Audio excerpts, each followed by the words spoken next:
Hey guys, so looking at talking a little bit more about black diesel. I got a bunch of different videos to do. I've just been busy doing other stuff, and I know a few guys have been asking about more black diesel videos. So we are going to do more black diesel videos and alternative fuels in general. I just been busy doing other stuff, and I already had a bunch, so I hadn't had to make any. You know the scenario. So what I wanted to talk about, and lots of guys have asked me about this, is for VP44s. So, for the VP44, I have run a bunch of black diesel through a VP44 engine, no problem. And in simple terms, the reason that you shouldn't have a problem with it, as long as you have a good lift pump, you have to make sure you have a very good lift pump, because that's the reason those pumps do self-destruct, is because they do not have any factor of pulling fuel by themselves. They do not like it. They starve themselves for fuel, which does internal damage, blah, blah, blah. But basically, if you want to look at simple terms of a VP44 engine or injection system, is they are basically the same as a VE engine with a different style AFC housing, basically. And the injectors are basically identical to any mechanical injector. They're just shaped different. So running black diesel in a VP44 will not hurt anything, providing you have a good lift pump. Now, that being said, I recommend not to run it quite as thick in them, just because most lift pumps don't like to move really thick oil. Unless you got the piston style pump or you have a fast unit or something like that. You should have a fast unit on a VP44. But even them, they don't really like to push super thick fluid. So in the VP44, my suggestion is to run no more than 50-50 mix. So if you're doing oil,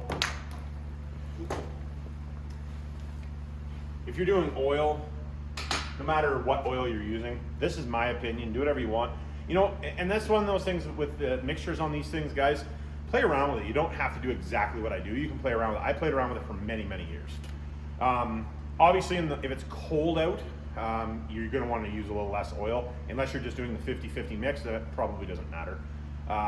But when I say 50-50 mix, that may be misleading. So if you have, let's say, 100 gallons, so the reason I'll do 100 gallons is it works the same as 100 gallons or 100 liters, just obviously the volumes are different, but for both guys that are running metric and imperial. So if you're doing 100, all right, so talking about the parts and what you're gonna do in parts wise, a lot of this you can muss around with this a bit, or you can, a bunch, I shouldn't say a bit, you can mess around with this a bunch. I just like you guys to be on the safe side to start with, and then you work your way down, especially if it's cold out. If it's cold out, you probably don't want to mess around too much. If it's running good, don't mess around with it too much, because if you freeze up on the side of the road, you will not like yourself. But if you really want to do a foolproof, you don't have to worry about it. Pretty much 99% of the time, because there's always that 1% having an issue, is how I started doing it. The guy that taught me about it, showed me about it years ago, and he did it completely different at that point, but he'd been doing it for probably 25 years, long time. Was he said to start out with, now we're talking in liters, so if you talk about in gallons versus in liters, so just take 1 liter as 1 gallon for the guys, the US guys versus the Canadian guys, or wherever you're from. So I'm just going to do it in parts, not in liters or in gallons, just for you guys, just so it's easier to figure out, because it doesn't matter other than the volume changes, right? If we do it in parts. So, and for some reason, you guys have a hate on for percentages, which I realize doesn't work perfect, but it works pretty good. Anyways, won't get into that. So, talking about the oil to start with, this is after you have it cleaned, all that stuff. If you want to know more about that, check out in this playlist. There's more videos on that, and I do have a bunch more videos coming on that whole schmozzle. So if you have, let's say, 100 parts of used engine oil, so 100 liters, 100 gallons, whatever it may be. You have 100 parts.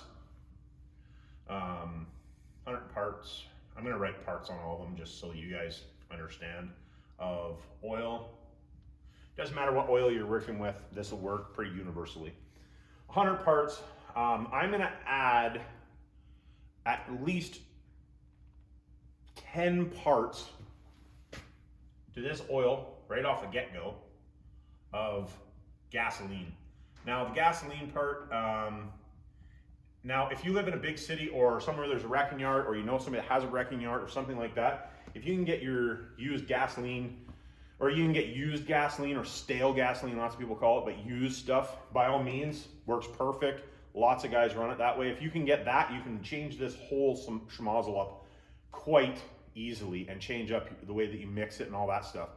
And a lot of times for me, it's whatever I can get to mix it with changes my mixture completely. So I'm talking about you guys that can't get used gas, can't get used diesel fuel, can't get used furnace oil or any of that type of stuff. So this is just a guy that can get used oil, and then you're going to the gas station to buy gas or diesel fuel, or a fuel station, whatever you want to call it.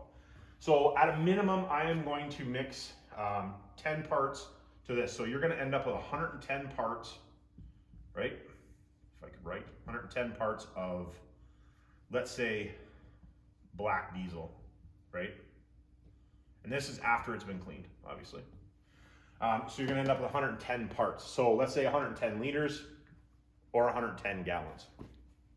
Now, for your VP44 stuff, and also we should talk about common rail, but I'll talk about common rail a little later in the video, but it's very similar setup here. 110 parts black diesel, or your 110 parts of black diesel. So your whatever gallons or liters at this point. I'm just going to put gallons or liters / gallons. At this point, right? Now, for the VP44 engines, what I recommend is to take, if you're gonna take some of this, if you're gonna take, let's say, just for easier mixture, so this is your generic black diesel, let's say. What I would recommend with the VP44 is you're gonna wanna cut this with as many liters as you have. So if you put in, let's say, 10 gallons of this mixture, which is, let's say, call it light black diesel maybe. Let's call it light black diesel. Actually, that'd be a little wrong, light. Good thing I'm not an English teacher. Be light black diesel, let's call it, because it's not completely mixtured at that percentage, or that many parts. Myself personally, I don't think it is. Yes, you can run it that way. There's ways to run it. We'll get into that later. But if you take that 110 liters, 110 gallons, let's say, myself personally in a VP44 or a common rail, but like I said, we'll talk about the common rail later. I don't know. I don't think it'll be in this video. It'll be in the next video probably. But just talking VP44s, not to make the video too long. So we got 110 liters or 110 gallons, depending on what measurement you're using, just for simplicity at this point. This 110, I am going to mix it with another 110. So you're going to have your mix here and then diesel fuel here. Now, there's lots of different ways to do this. So then you end up with 200 and, I can't write. You're going to end up with 220 liters or gallons of fuel. And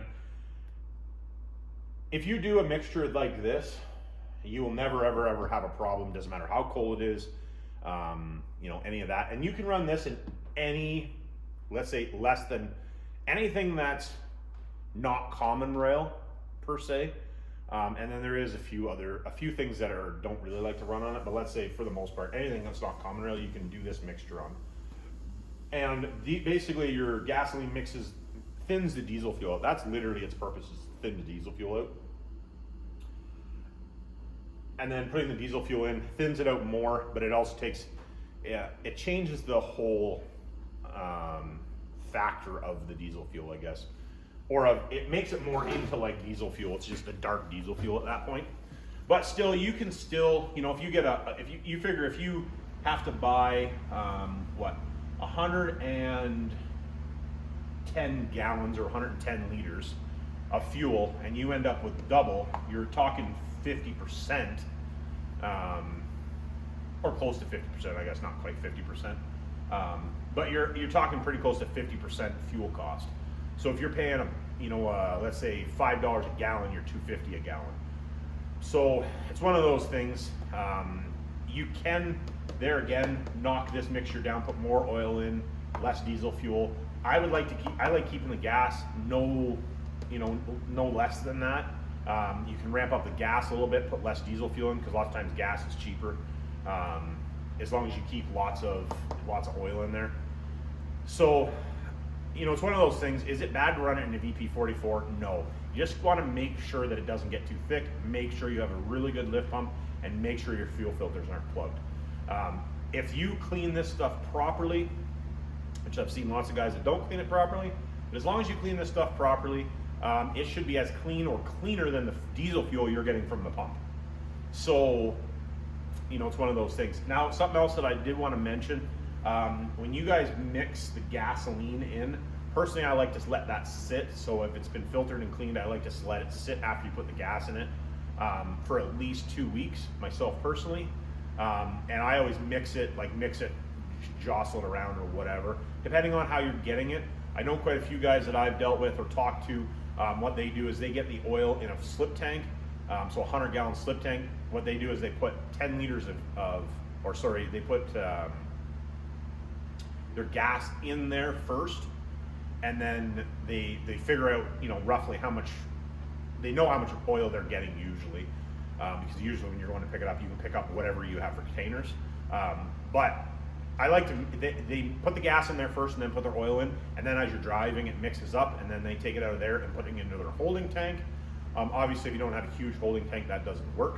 But it does tend to take out a little bit of the carbon, I guess, or the suspended carbon, or suspended dirt that's in there. I don't know why gas makes a difference, if it's because it thins it out or what the deal is, but it tends to take out some of that crap. So, here nor there at that point.